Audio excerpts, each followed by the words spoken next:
Guys, we're going to talk about the NFC North next. This is the post-draft 2021 post-draft analysis for, fantasy football, NFL purposes, just the stuff. And we're excited to be talking about the NFC North after we've talked about, a couple other things for the NFC. We're going to be doing these for the next couple of weeks. We're going to be breaking out the divisions. I'm going to try and release one every single day for all of you all. NFC North, there's definitely a clear division of talent. We're going to go ahead and talk about, to me, the most clear cut. I know exactly where they're going to stand at the end of the year this year, or at least I'm pretty doggone sure, which is the Detroit Lions. They went ahead and pulled the plug. They decided it's rebuilding year. And the way they're drafting from the inside out. They actually think they had a pretty good draft overall, but not necessarily for fantasy purposes. And that kind of leaves a depleted receiving core and a new quarterback and a running back that has a lot of talent, coming out for his second year. But it's a pretty open and shut case with the Detroit Lions. Do you agree? Oh, yes, definitely. I mean, when you look at it, I had high hopes for the Lions with their first round draft pick. They took Swell out of Oregon, and that was been the biggest issue the Detroit Lions have had for the last 20, 30 years is they've always drafted really good quarterbacks, really good running backs, really good wide receivers with their first pick. And they never protected these guys. And I mean, it doesn't matter how good or how talented those positions are. If you don't have linemen that could block to give them a chance to do something, they're not going to do anything. And it was amazing what Stafford, Megatron, Barry Sanders, all those guys did in Detroit over the years. And, you kind of have a little bit of hope. They're building their defensive lineup, but here it is. You got a quarterback now that has a huge salary that doesn't know who to throw it to unless you tell him who to throw it to. He's got no weapons to throw it to. And then what are you saying about Swift here when you draft Jefferson out of Oregon State in the 7th round? Why? Build up your offensive line even more. There's no one that's going to be relevant in fantasy on this team. Straight out. No, not really. I'd consider Swift to be. I'd comfortably take him as my second running back on a lower end if I was going on a wide receiver heavy kind of fantasy setup. But he's not somebody I feel comfortable. There's nobody I feel comfortable. But maybe the punter, if you're in a punter league. Oh, that's a great choice. Punter leagues would be very valuable. Do you trust their defense? No. You can't trust anything on the team right now. But I do feel like if you're going to rebuild, you decide early and and move forward. I think we're done with the Detroit Lions. That's it. Done. Finished.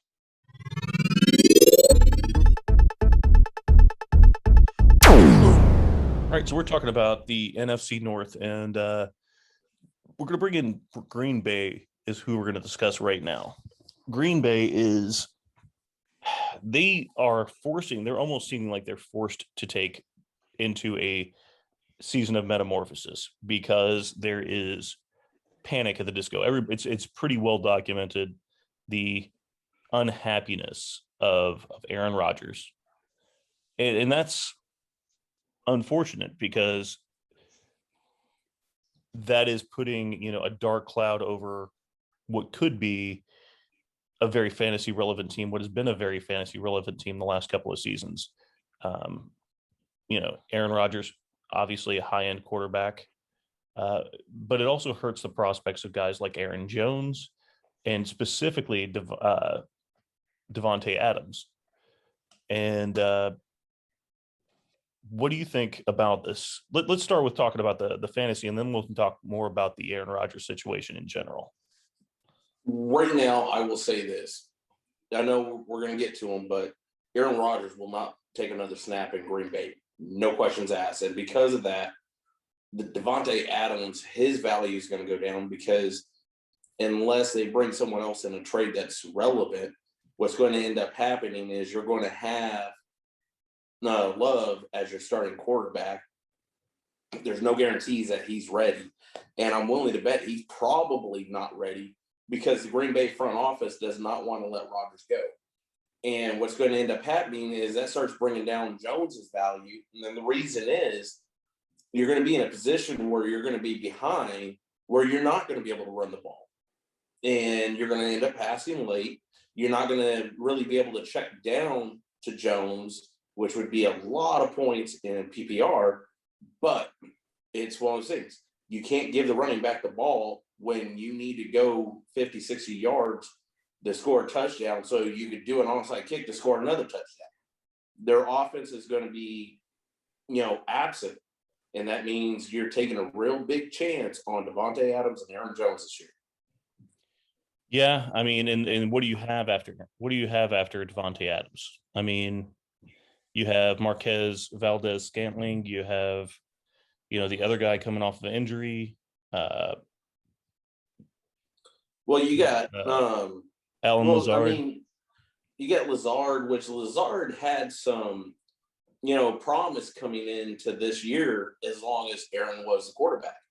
And then even when you look at their draft, offensively, they picked up a center, Josh Myers out of Ohio State, which to me was a good draft pick.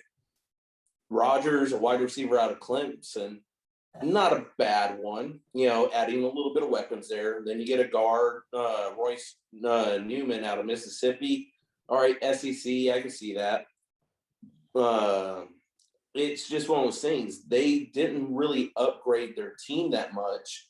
And I believe they have shot themselves in the foot over this whole Aaron Rodgers thing.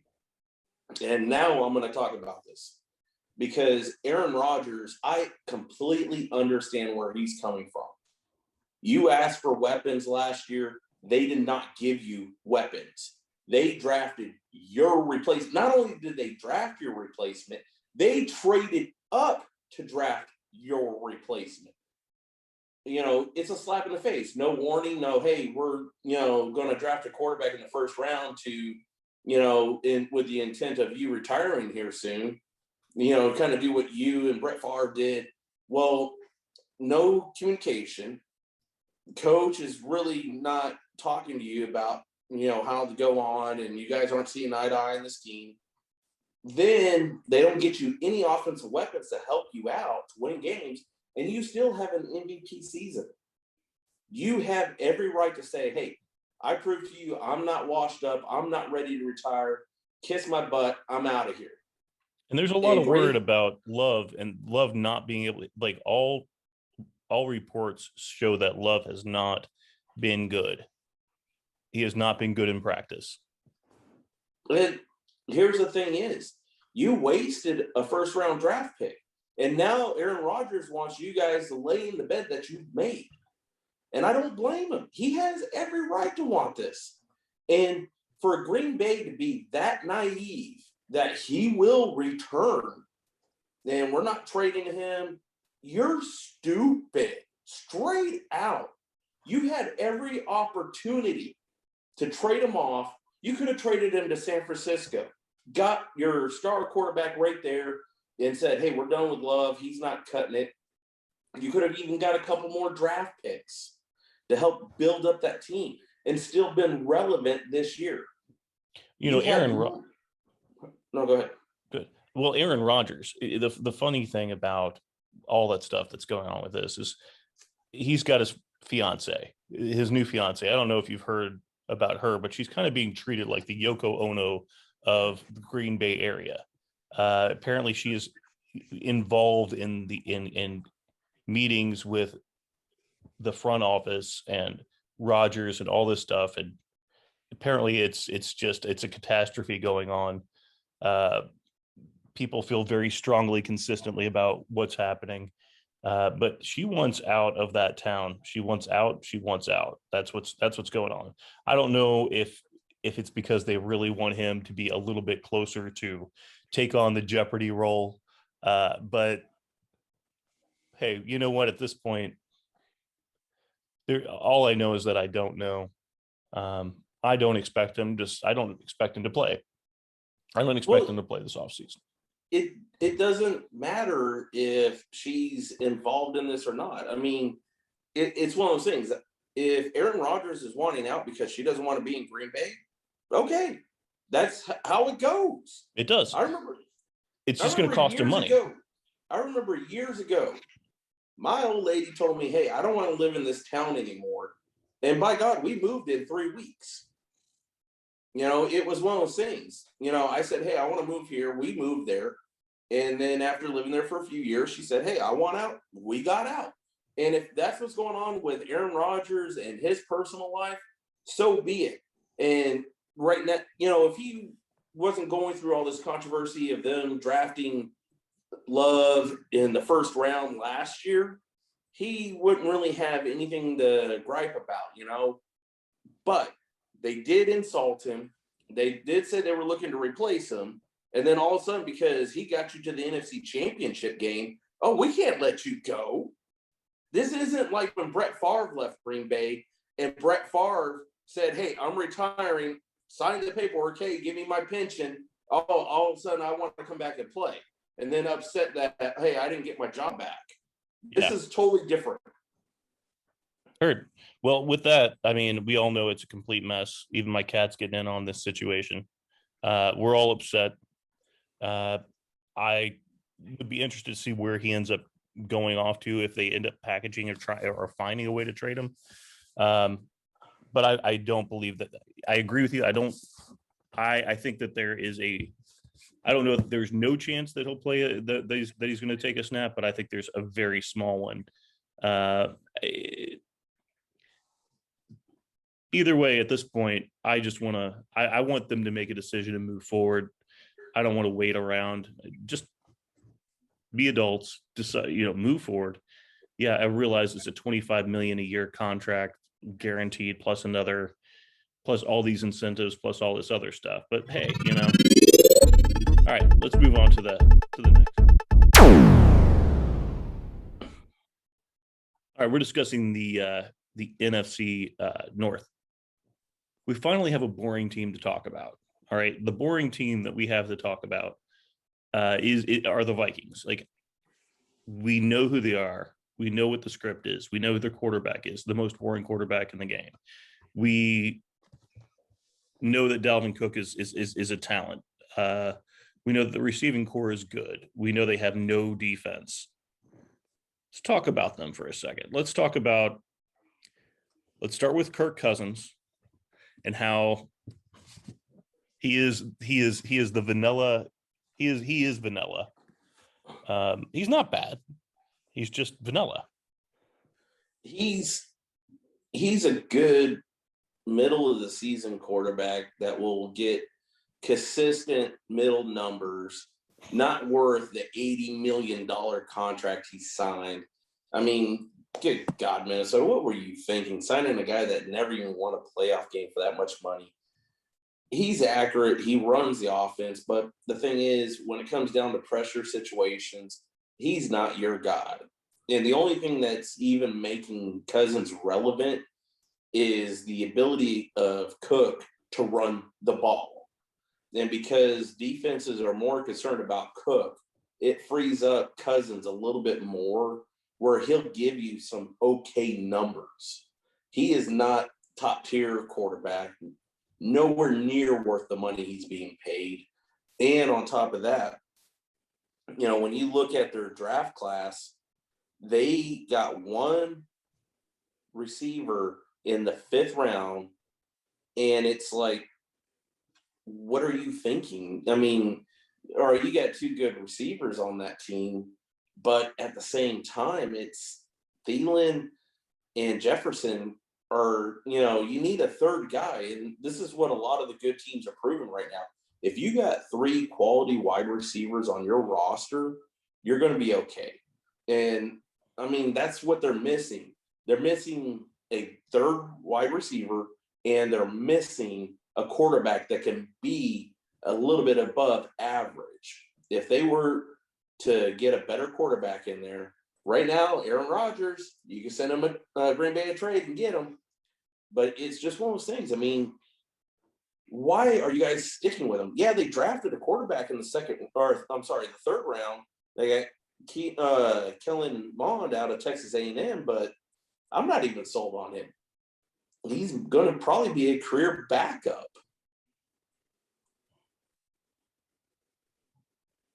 Heard. So, yeah, quarterback, kind of boring. He's going to bring, a QB2 value if in a 2 quarterback league, middle of the season, basic numbers. Talented receivers. Gotta love Justin Jefferson, though. It's one of those things. As far as fantasy goes, would I take Jefferson and Thielen on my team? Yeah, but Jefferson will never be higher than a wide receiver 2 in my team. And same with Thielen. And Thielen's working his way more towards a flex option just because that passing game in Minnesota has been so inconsistent. The only bright side of having Thielen on your roster is for some reason Cousin loves to throw to him in the red zone. Yeah. Well, no, Thielen has a nose for getting touchdowns. That's the last couple of seasons, if he didn't get the touchdowns, the touchdown rate that he had, he'd be completely useless. He gets injured a lot. He gets hurt a lot, at least the last couple of years as well. Maybe not always, but he has lately. But Well, I see, will. Good. Well, see, the Minnesota front office screwed up. You had Stephon Diggs, you had Adam Thielen, and then you drafted Jefferson. You could have had your 3 wide receivers. And we saw what happened once Stephon Diggs got to Buffalo and got a better quarterback. Josh Allen is 10 times better than Kirk Cousins. Could you imagine if they would have kept Diggs and actually got a better quarterback? Hey, what I'm going to go ahead, yes, absolutely. But I'm going to go ahead and mention, I'm going to go ahead and talk to you. I'm going to say, I know that you see him as a wide receiver 2, Jefferson as a wide receiver 2. I see him as a clear-cut wide receiver 1 on the rise. He was ranked 6th in overall wide receivers. He didn't have much impact the first 3 to 4 games. So he did that 1,400. He did the 1,400 yards and 7 touchdowns in basically 13 games. He's a monster, and he has the ability to make moves after the catch. He has the ability to catch on. He's a great route runner. I see him as wide receiver 1, and I think he's going to be a top 5 wide receiver in 2021. I don't, because it's one of those things. He was a rookie last year, and now teams are going to start game planning for him, and they're going to be ready. These teams are going to make sure there's eyes on him. He's going to get numbers, but not top tier numbers, just because once you go ahead and stop that running game by scoring points, you can move your secondary to make sure he's covered. And they're not going to be really looking at Adam Thielen until they're in the red zone. Yeah, the Adam Thielen issue is a problem. I feel like maybe he has, an injury that we don't know about that's slowing down his speed on his running. But he went from being a guy that I thought was ready to break into, a high-end wide receiver position to sort of disappearing, kind of just becoming a gimmick receiver. With his flex value only comes if he actually gets the touchdowns. So yeah, I see what you're saying about Thielen. I think there is more information to be known about Jefferson, but I feel like you can still get him at a fairly inexpensive cost compared to some other guys, compared to upside. But you're right. I think that the quarterback is going to hold back the value of the receivers. However, in contrast, the Vikings defense is still awful, which means that they're going to be playing from behind an awful lot, and that gives a little bump toward the offense on the Vikings for fantasy purposes. And here's what really stinks is the Vikings defense was good for so many years, and the front office let it go to hell. Yeah. And it's disappointing. And because when you think of the NFC North, you think of the defenses up there in Minnesota and Chicago. This is what they're known for. Detroit's known for just screwing up. Green Bay is known for pretty much being competitive almost every single year. And now there's a good possibility we can see the NFC North be the worst division in the NFL this year. Yeah. No, I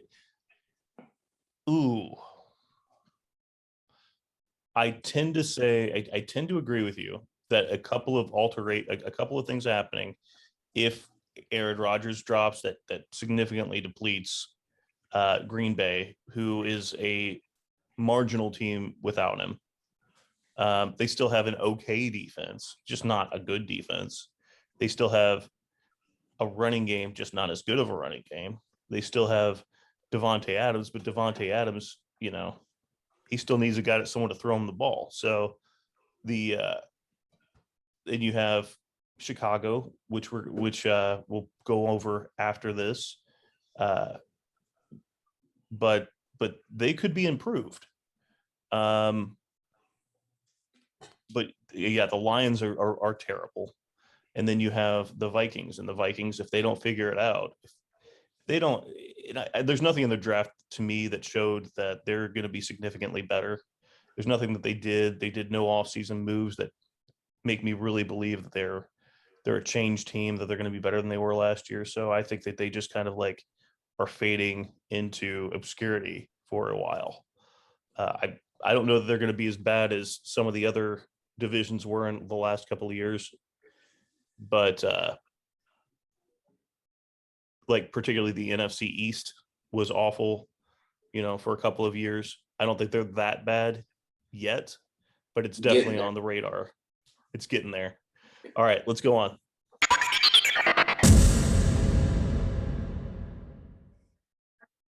All right, so this is a team that I'm actually really excited to talk about.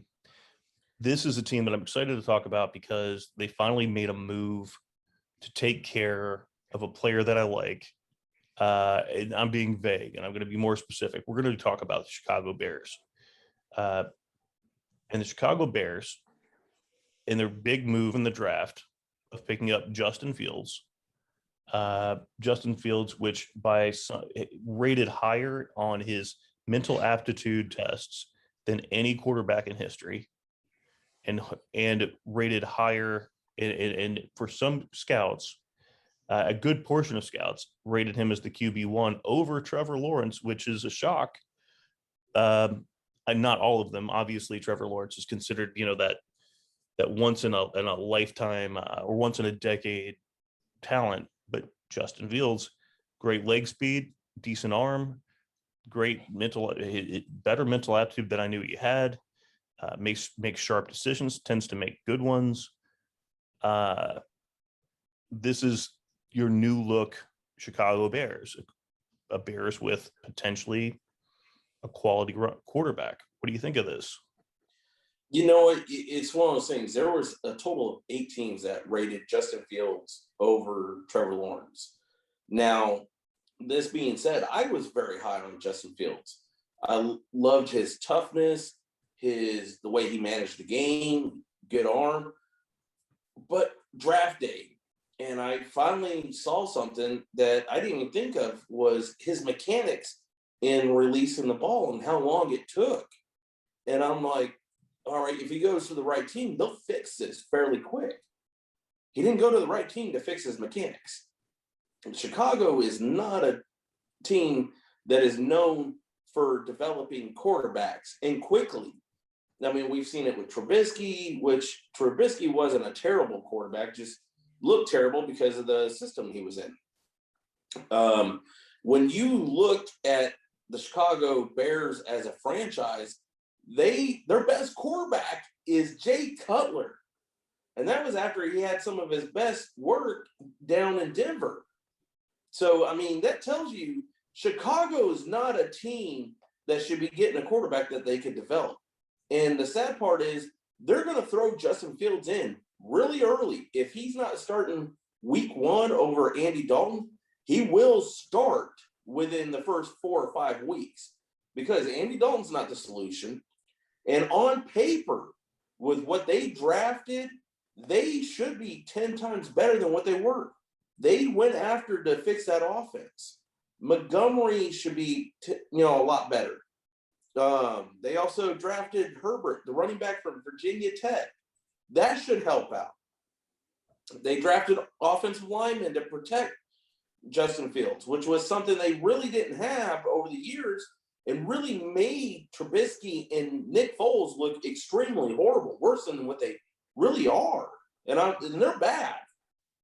But the thing is, when you break it down, are the Bears offense going to be that changed with all this going on?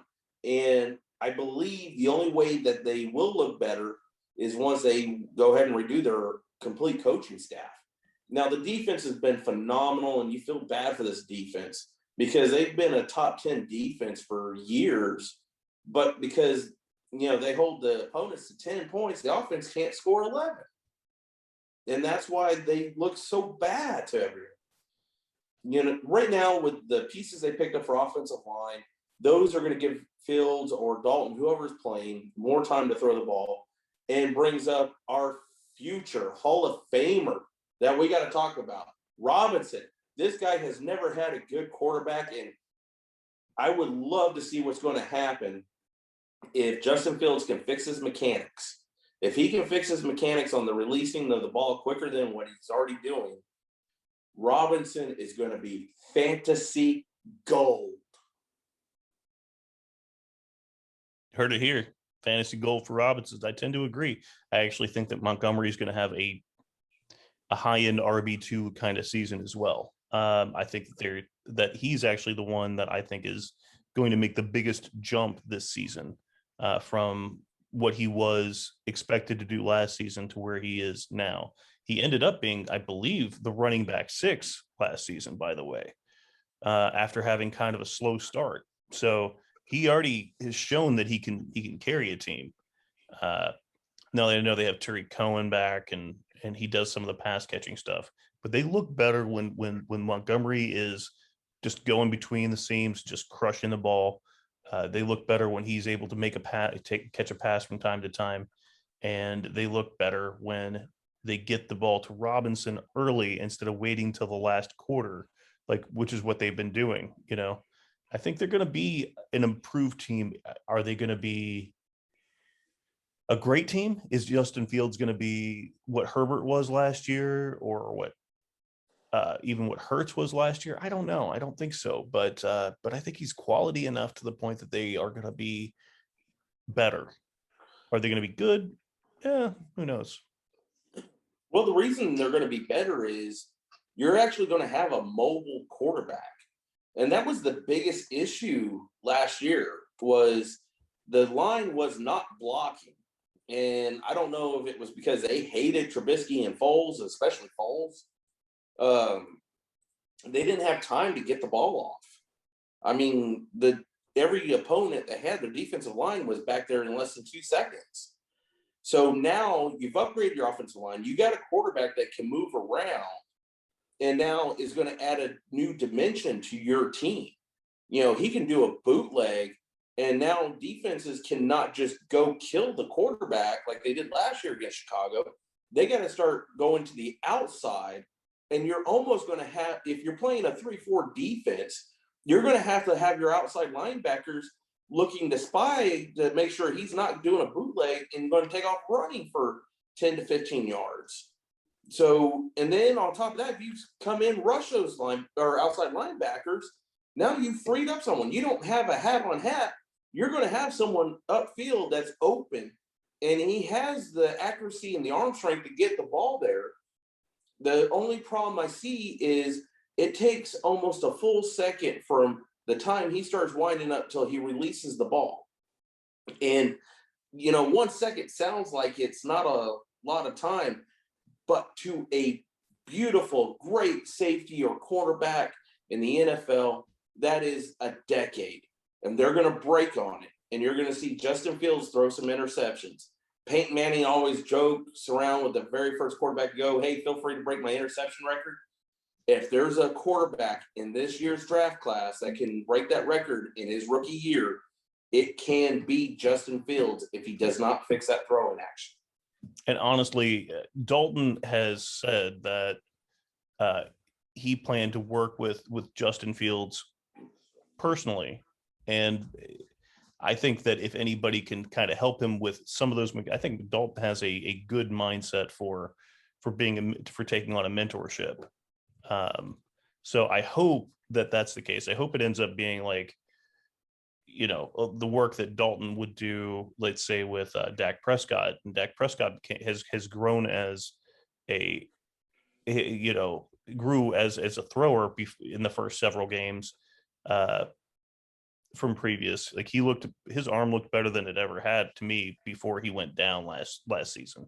So maybe Dak's maybe he's got a few tricks in his sleeve maybe Dalton has a few tricks in his sleeve. Maybe he could be a low grade Dak Prescott. Who knows? But and Andy Dalton's a good choice to have, mentor a new quarterback because he's been there.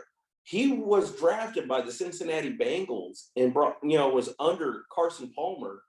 And Carson, didn't treat him bad or anything, showed him the ropes. Hey, this is what you got to work on. And then when it came time for the Bengals to move on from Palmer to Dalton, they went their separate ways. Palmer had finished his career down in Arizona with a winning program down there on that franchise before he retired because, when you play in the West, there's a lot of bad men playing defensive line. And Dalton didn't do terrible in Cincinnati. So him coming in here as the mentor, like I was questioning myself, I was like, why did the Bears take an Andy Dalton, and then having 3 quarterbacks? And then it's like, okay, now it makes sense. They're looking at him to mentor, and he is probably the best hope Justin Fields has. That coaching staff they're not set up to build up a brand new quarterback coming into the NFL. They're not. And they are having difficulty right now trading off Nick Foles. They have been in the market. Nobody wants to touch him. So they may be stuck with 3 quarterbacks all season. And I don't know, man. It's going to be an interesting season for the Bears with that much ego, in one QB set. So we'll see how it goes. Let's move on, man. Let's talk about we're ready to talk about the next division. Guys, for you all watching, thanks for joining us. Like and subscribe down below. Follow the camera prompts. Danny and Mouth, thanks for coming out today. And we'll see you tomorrow with Thanks for watching the Royal Fumblers. Like, subscribe, comment down below. Tell us what you think. We'll see you next time.